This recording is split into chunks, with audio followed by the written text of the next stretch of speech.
Hi, today we're going to take apart the Galaxy S21 Ultra 5G.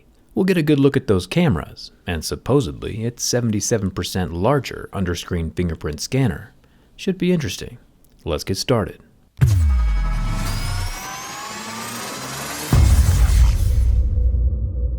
The S21 Ultra might have a slightly different contoured camera bump this time around, but the process to open her up is still basically the same as all the other Samsungs we've seen for the past 6 years. A lot of heat and gentle prying. My second batch of knives is all sold out, by the way, but we will have a third batch coming in May or June if you want to pre-order one of those and join the cool knife club.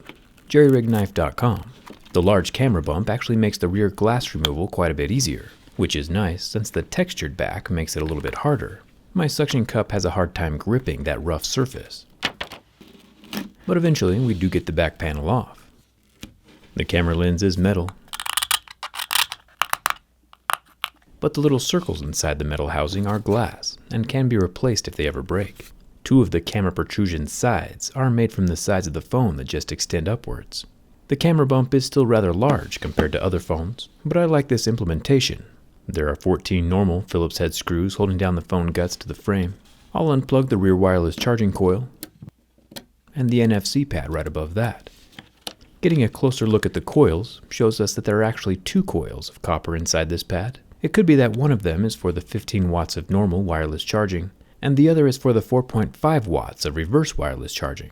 I don't know enough about electromagnetic induction to say for certain though. I do know, however, that the battery connector can unsnap like a little Lego, along with the side buttons, rear LED flash, and earpiece speaker. The earpiece unit of the S21 Ultra is water resistant, with its own rubber gasket around the edge. Kinda cool.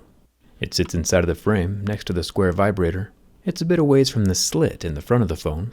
The speaker just channels its sound to that slit through the gap in between the phone frame and the screen. It's a little tunnel of tones, if you will. I'll unplug the front-facing camera, along with a few other ribbons and the super long extensions that go between the main board and the charging port. This phone is one of the international S21 Ultra variants, which means that the millimeter wave antennas are missing from the sides, even though it does still say 5G on the box. It's another one of Samsung's weird advertising quirks, alongside their Exynos and Qualcomm performance differences. And by quirks, I mean it's a stretch to even consider the international and domestic variants to be the same product. The camera units take up a huge portion of real estate inside of the phone, with 4 lenses and massive internal sensors. The cameras are one of the main selling points of this new phone. Up top we have the 12 megapixel ultra wide, which does not have OIS. The 108 megapixel main camera does have OIS, along with the 10 megapixel 3x telephoto zoom, which also has OIS. The periscope camera has the OIS internally. I did take the periscope portion apart in last year's S20 Ultra video. I'll link that down in the description. It's pretty cool to see. We have some graphite behind the cameras, under the motherboard, and against the screen to help with the heat dissipation. The top front-facing 40 megapixel camera is actually glued into the frame. Very securely, might I add. Trying to remove it actually ripped the sensor from the back side of the camera, which means it's probably toast, but we'll find out for sure when I put it all back together. I'll pop off the bottom plastics. This is where the second stereo speaker is located. This guy does have the sound dampening foam balls inside. The bottom board has 3 screws of its own holding it in place, along with the singular SIM card slot. This slot does not have any expandable memory, but the USB-C port does have a similar IP68 red rubber ring, just like we saw around the top earpiece. In order for us to find that new ultrasonic fingerprint scanner, we have to remove the battery, which unfortunately for us is a Samsung battery. The glue holding this thing together will outlast the entire universe. Even with isopropyl alcohol to dissolve the adhesive and heat, it's still a doozy to remove. It's pretty crazy, but eventually doable. Dogs are allowed this time though, if you know what I mean. Now, the ultrasonic fingerprint scanner is easy to spot at this point, and it is huge. It has the largest footprint of any fingerprint scanner we've ever seen. It's so big you might even be able to use your footprint. We'll do a little side-by-side size comparison between this ultrasonic and last year's S20 ultrasonic scanner.